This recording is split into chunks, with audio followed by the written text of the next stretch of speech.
ranch cows, sheep, goats, whatever, this is a hugely important part of that process. And without these little beetles, it wouldn't be possible. Predators are really important because predator insects eat pest insects, among other things. And here in Hawaii, we have a lot of interesting predators. Dragonflies and damselflies are an example. We have these caterpillars that have evolved a predatory lifestyle here in Hawaii and nowhere else. I'll get back to that in a minute. And we can kind of class in a certain type of insect parasite in with this predator class. These are things that feed on other insects without necessarily killing them, or at least not killing them right away. So here's a classic example of parasitoid wasps. These are things that lay their eggs in, say, the larvae of a caterpillar. Then the larvae of the wasp eat the larvae of the caterpillar from the inside while the caterpillar is still alive. They eat non-vital tissues first, the muscles and things like that, fat stores. And then they may or may not at the very end eat the vital tissues, whatever's left, and probably eventually killing that caterpillar, then emerging and repeating this life cycle. Okay, these are pretty cool animals. Here's an actual photo of some of those. And if this is a pest, then this is a really good system to have going in your fields, if you're a farmer, or in the ecosystem in general. Okay? And by the way, we are now in agricultural settings really trying to capture this natural biology of these parasitoids and use it to our advantage so that we can reduce the use of pesticides.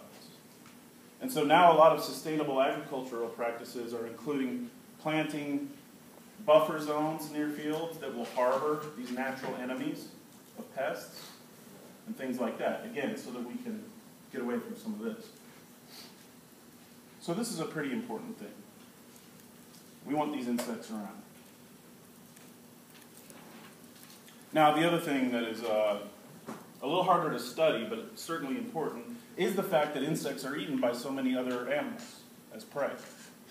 Okay, certainly here in Hawaii, there's tons of birds that feed, native birds, mind you, that feed exclusively on insects. We lose the insects, we're going to lose those birds. And this can lead to a lot of, it can lead to a process that we call an extinction cascade, for example, where something that doesn't seem to be so important in a food web gets wiped out and it causes a secondary extinction or loss of all these other things that are connected. And ultimately, whatever's at the top of those food chains is then going to go away. And we can't predict those things very well.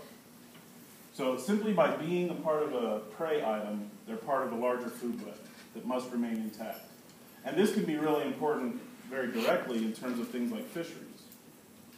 So a lot of, at least on the mainland, I don't know how much fly fishing goes on here, but in the mainland where there's lots of streams where fly fishing occurs, this is a very important recreational thing, as well as commercial fishing. A lot of these salmon and trout that people are interested in, want to protect, they feed on insects, aquatic insects mostly. So let's talk a little bit now about Hawaiian biodiversity. You all know that it's special, right? Not a lot of species are here, but the ones that are here aren't found anywhere else. And that's through evolution, ecology, and all that. Let's look at the insects of Hawaii a little bit more.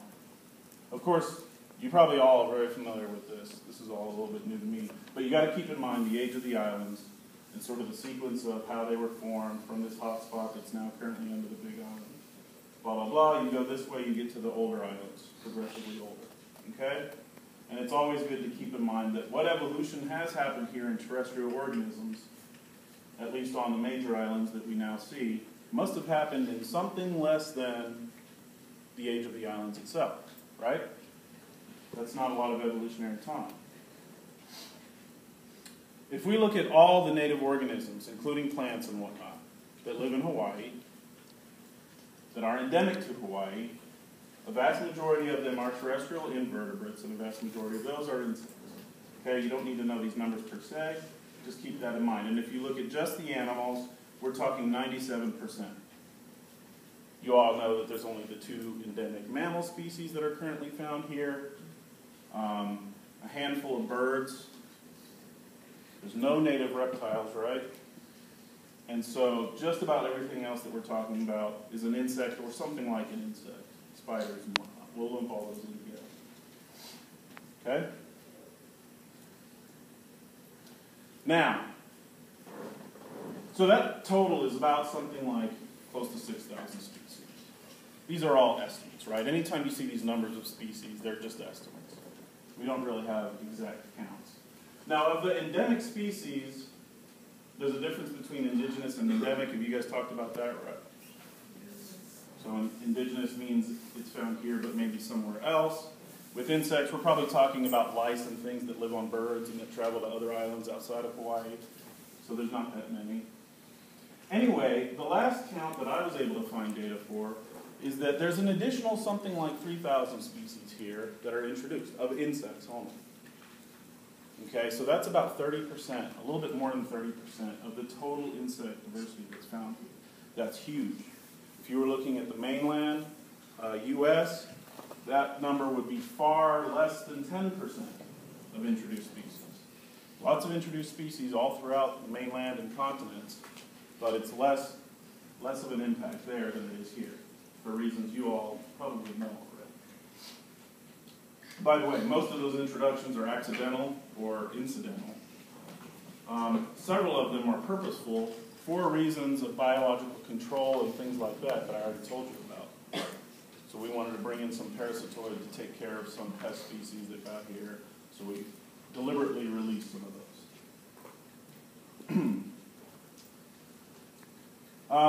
The fauna of Hawaiian insects is unique for a few reasons. One of them is just disharmony. You have an overrepresentation of some groups here compared to other land masses, and an underrepresentation of some groups. And that's largely because of dispersal, right? So things that don't fly well couldn't have colonized the islands, at least before humans got them. In fact, some of the most common taxa were at least lacking in the native fauna. There were never any ants on these islands before humans got here. There were never any aphids, for example.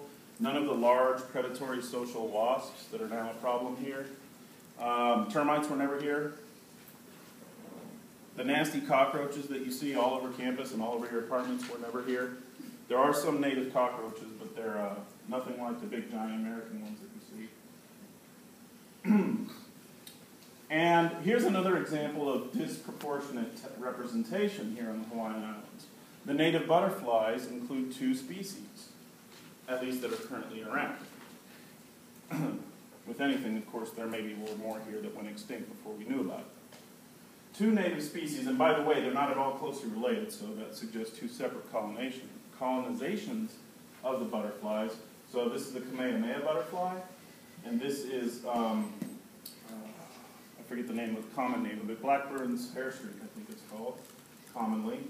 And elsewhere in the world, of all the butterflies and moths that make up the order Lepidoptera, butterflies are about 13% of the species. Here it's 0.2% of the species. So most of them are moths. But anyway, it's a disproportionate representation of this particular taxon.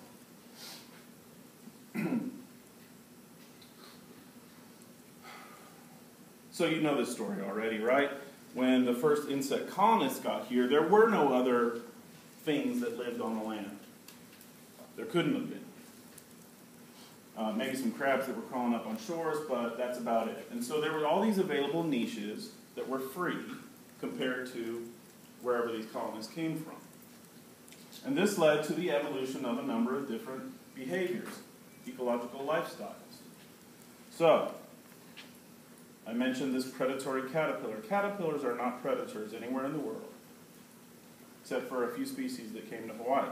They feed on leaves, almost exclusively elsewhere in the world, or other parts of plants. But here you've got these predatory ones, and actually this is this group of species that are kind of cool and actually well known, have never been really studied, and so this is one project that I'm working on here. There's another group that were discovered a couple years ago by my boss that feed on snails.